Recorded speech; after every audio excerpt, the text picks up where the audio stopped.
मारकर बैठ जाता है। मेरे मेहरबानों, एक रोज का जिक्र है, कृष्ण भगवान नरसी की परीक्षा लेने के लिए आते हैं और कहने लगे, रे नरसी, क्या इस माया के पीछे पागल हुआ डोल रहा है? आजा मैं तेरे को माया का असली रूप दिखाता हूं।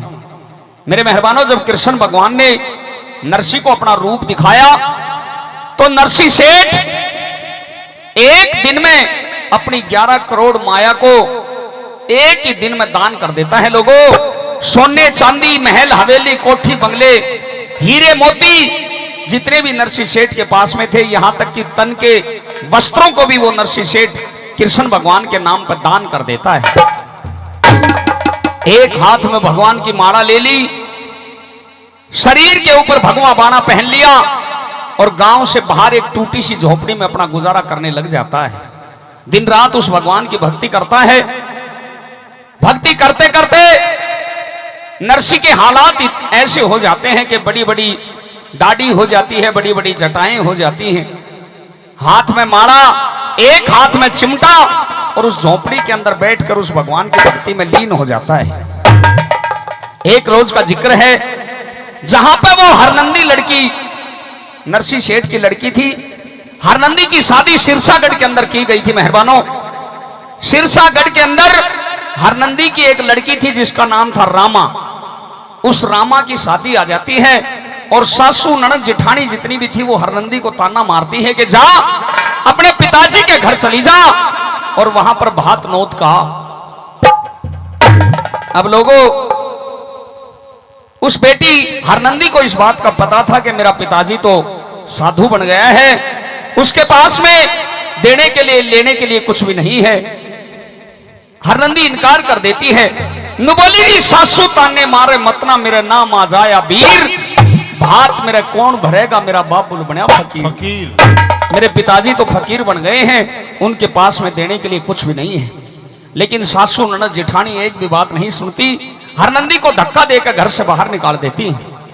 लाचार बेबस वो हरनंदी एक नायिके को बुलाती है, भाई नायिके इधर आ, मैं ये चिट्ठी लिख रही हूं और ये चिट्ठी लेकर मेरे पिताजी जो जूनागढ़ गुजरात के अंदर नरसी नाम का भगत रहता है, उस मेरे पिताजी को जाके ये चिट्ठी दे देना कि ये तेरी बेटी हरनंदी ने भात की चिट्ठी भेजी है और अगर तेरा ब्योत हो, अगर तेरे पास में देने के लिए कुछ हो तो मेरे भात में आ जाना।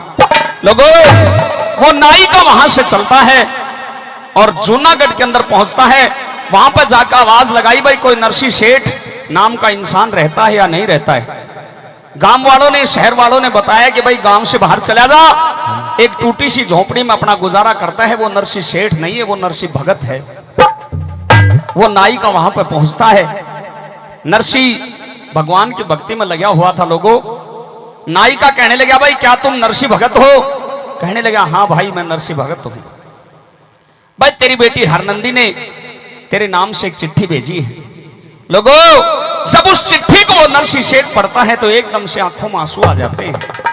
अपने पिछले दिनों को याद करता है, हे परमपिता परमात्मा, अरे जब मैं 11 करोड़ का मालिक हुआ करता, जब मेरे पास में इस प्रकार की कोई चिट्ठी नहीं आई और आज मेरे पास में देने लेने के लिए कुछ भी नहीं है, तो वो मेरा मनसामल जो मेरा चौधरी है, मेरा समधी है, उसने मेरे साथ में इतना बड़ा अन्याय किया। इसका मतलब तो उसने रिश्तेदार की आप बिगाड़ी है, ये चिट्ठी मेरे पास में भेज दी। लोगों, उस चिट्ठी को पढ़ता है वो नरसी और खून के आंसू रोता है। सुनिए, ये पहली रागनी मैं और संध्या चौधरी आपके बीच में सुनाएंगे। एक बार जोरदार ताली बजाकर स्वागत करेंगे, जोरदार ताली।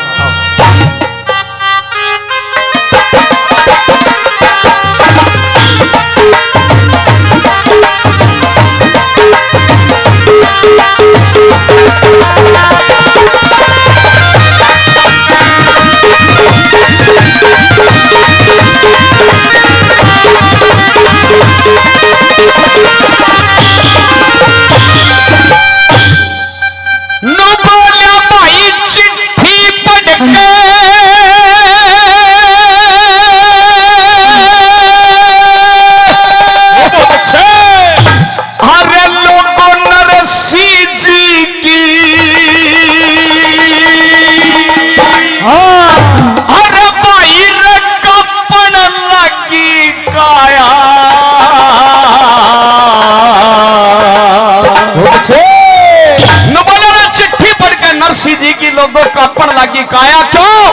उस मनसा मल में टोटी में मेरा जिगर दुखाना चाया, जिगर दुखाना चाया।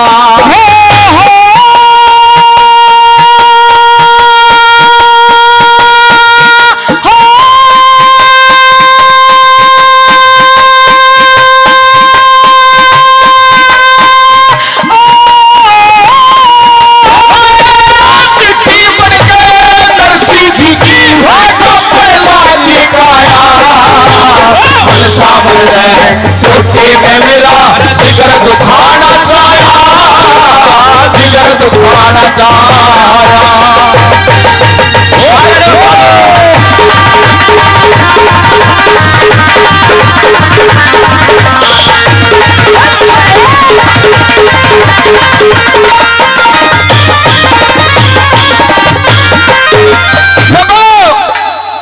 नुबला ने चिट्ठी पढ़ के नरसिंह जी की कांपण लागी काया। हाँ। उस मनसामल ने, मनसामल कौन था?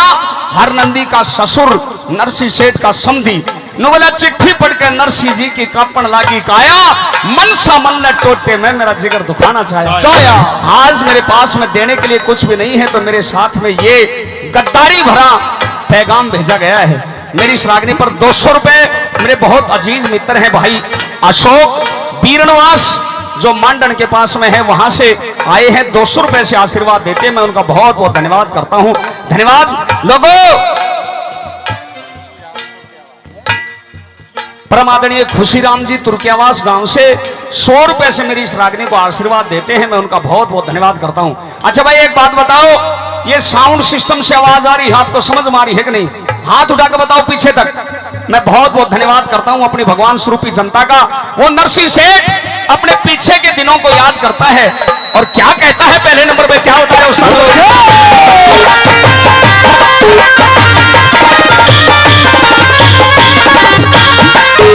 अरे दिखे ओ मन सामल तेरे जिसे, दिखे ओ मन सामल तेरे जिसे मेरे चिलम भर्या करते थे।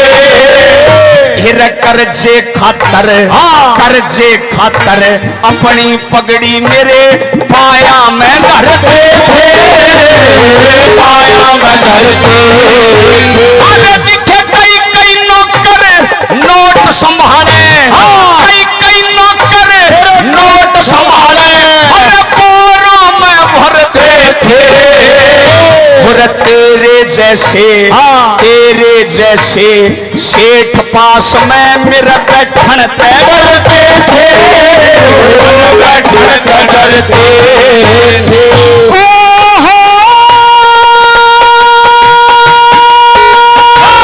कंगाली में हंसी करे, आज कंगाली में हंसी करे, परवाना लिख बिजवाया।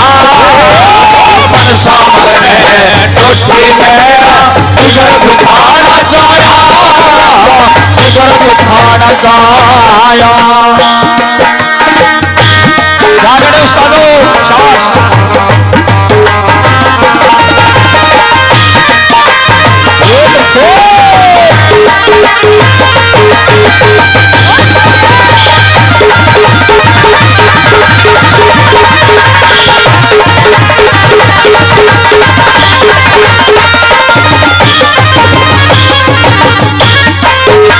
वो नरसिंह कहने लगे, अरे मनसामल आज मेरे पास में जब 11 करोड़ की माया नहीं रही, रिश्तेदारी का ये मतलब नहीं होता लोगों। रिश्तेदार तो रिश्तेदार की जड़ होता है।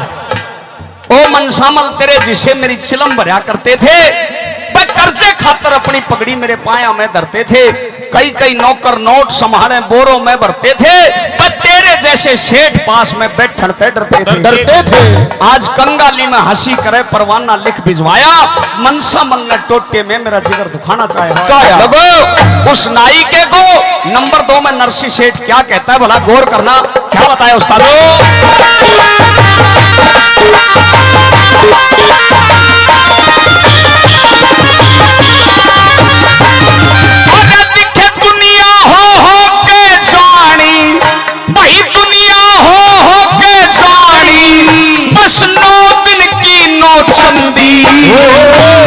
ये संत महात्मा संत महात्मा सबकी सुनते खोटी अकरी ममती खोटी अकरी ममती।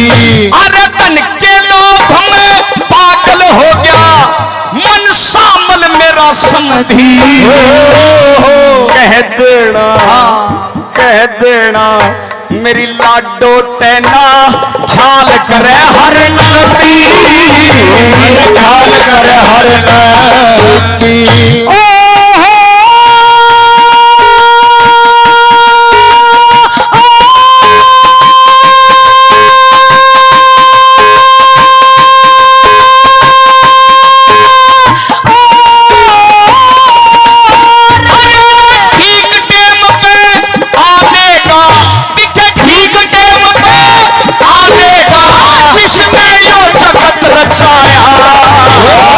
सामल में डूबती में जिगर दुखाना चाया जिगर दुखाना चाया।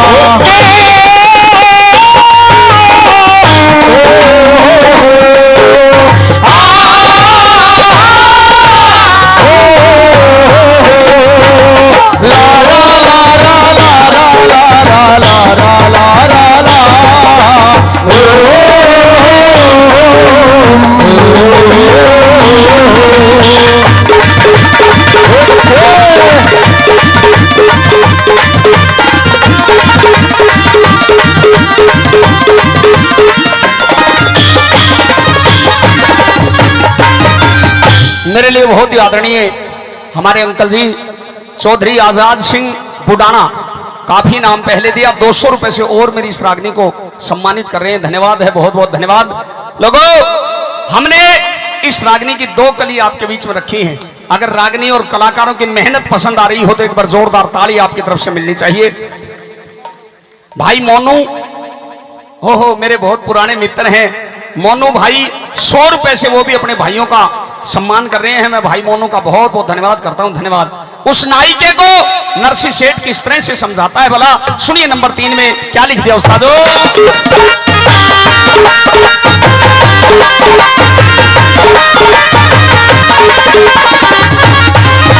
अरे दिखे कह देना मन शामल ते, दिखे कह देना मन शामल ते, नरसी हर किज आवेगा मेरे संग में। ये लाइन अच्छी लगे तो ताली जरूर बजाना भाई, पहले सुनिए उसके बाद में। नो बोला मेरे संग में सावल सापन के भाती छावे, सापन के भाती छावेगा। अरे जो चीज लिखी चिट्ठी में, जो चीज लिखी चिट्ठी में गिन गिन के पकड़ावेगा। अरे हीरे मोती मणि मणि पटड़े पे छलकावेगा, पटड़े पे छलकावेगा।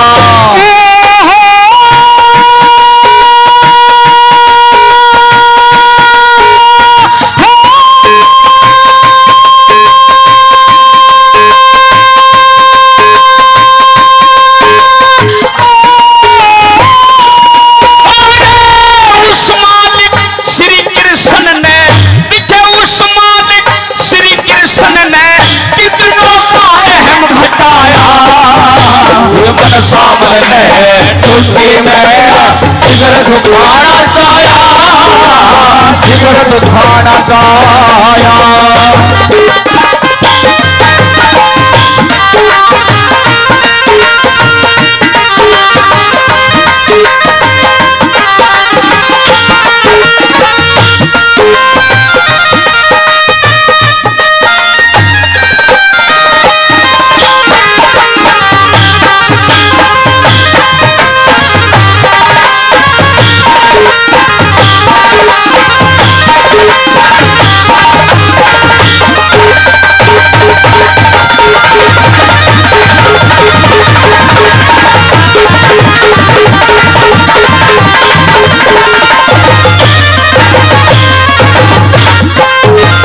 लोगों, नरसी सेठ के पास में खाने के लिए दाने भी नहीं थे। टुकड़े टुकड़ों का मोहताज रहता है वो नरसी सेठ, क्योंकि भगवान की भक्ति में यही सुख मिलता है। लेकिन जो नायिका उसकी बेटी की ससुराल से आया हुआ था, उसको नेग भी देना जरूरी था, ये नरसी सेठ को पता था। अब नेग में देने के लिए नरसी के पास में कुछ भी नहीं था, लेकिन फिर भी उस भगवान की भक्ति पर विश्वास करता है वो नरसी, और उस नायिके को समझाने लगा। नंबर 4 में कवि ने कितनी सुंदर बात लिखी है, आइए किस तरह से क्या बताया।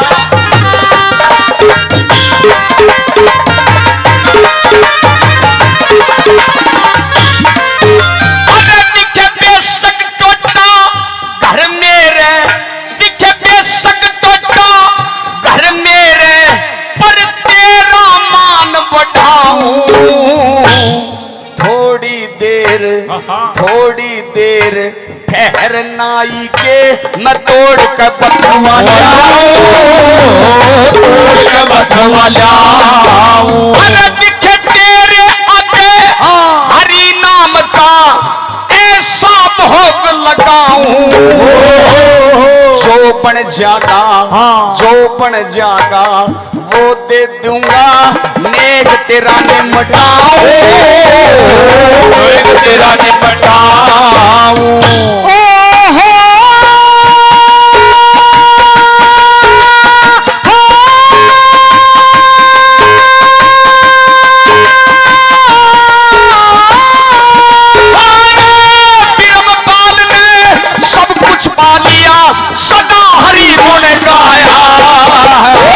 सामल है टूटी में जिगर दुखाना चाया, जिगर दुखाना चाया। चिट्ठी बन के नरसी जी की कपड़ लागी पाया।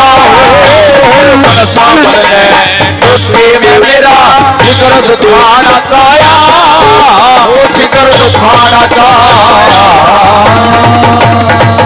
भाई जोरदार ताली, जोरदार ताली, बहुत अच्छा।